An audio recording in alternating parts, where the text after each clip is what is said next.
Suspended Ekurhuleni Acting Police Chief Brigadier Julius Mkhwanazi is expected to respond to allegations levelled against him at the Madlanga Commission this morning. Let's cross to SABC News anchor Sakina Kamwendo and SABC News reporter Canny Maphanga for an update live from the Brigitte Mabandla Justice College in Tshwane, Gauteng. Sakina?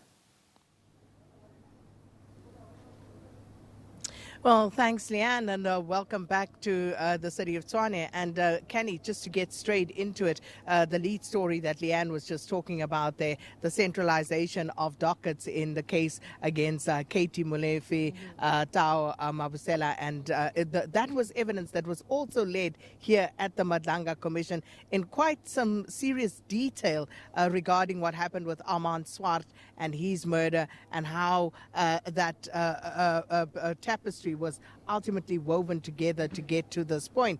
And it just speaks to just how wide but also how intricate these cases are.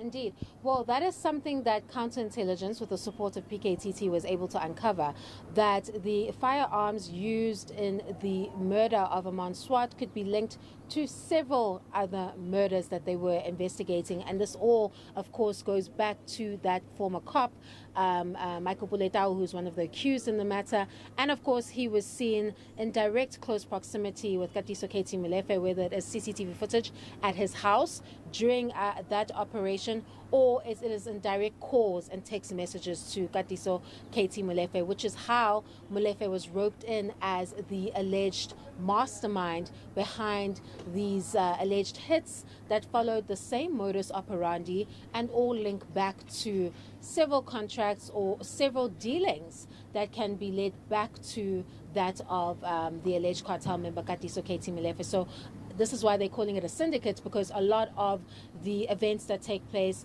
form part of a group with particular interests, and where those interests are threatened, you would see these kinds of alleged hits taking place. Indeed. And just coming back to the second half of yesterday's proceedings here at the Madlanga Commission, where we saw Senzu Mtuenu take the stand. And of course, he brought a new legal team with him. And it's interesting, you know, to think how he's going to walk this back, given what is already in the public domain.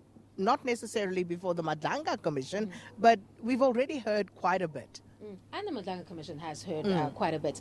There's been a strategic, I would put it that way, route that they've taken, which is to seemingly frame the PKTT as one of a political intervention. This is clearly to distance himself from it being an administrative decision, and then therefore the relevant legislation that we've seen being bantered about in the evidence in chief doesn't apply.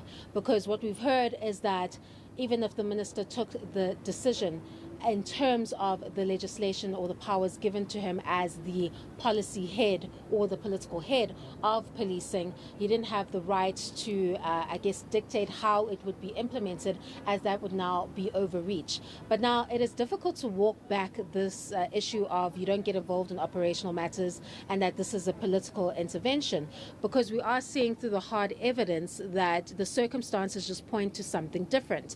Because if you look at the evidence of Brian Mkhwanazi, for example, if you're saying you don't get involved in operational matters, why was Brian Mkhwanazi turning to you about the Stilfontein matter?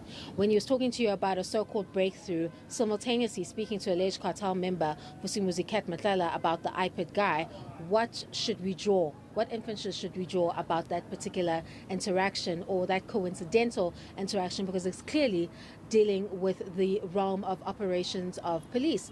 When the signal message stated to Brian Mkhwanazi that is purported to be that of Senzu Mtuenu is asking, was the arrest affected? Is that not directly operational matters? When the police, or rather the top cops, that is Masemola, said that they went into a meeting to discuss the advances made from the December operation, would that not have been direct operational issues? Or is that evidence, is he stating that that evidence by Masemola is simply not true? We'll hear further when he takes the allegation further. But there's a lot of hard evidence here that makes it difficult to walk back what he's trying to portray now with this particular defense that has started, that lays a foundation about this particular team that was never going to last for long, that was not part of the organizational permanent structure, that was a team, not a unit. But we know that there were various teams created during this period, and there was a particular interest in this one. disbanding this one off of a feasibility study. And there's too many role players involved, including an interministerial committee, a project lead, the KZN team, the NPA and KZN, in this particular team, for such a drastic decision to be taken with only just off of what the 5 months told you about a feasibility study, and the structure that you purport was already there to include political killings and murders and robbery. A lot of questions are still going to remain, and there's a lot he has to put forth if he's attempting to walk back that testimony that places him in quite a peculiar position in terms of that disbandment announcement and the circumstances upon which it was taken. Indeed.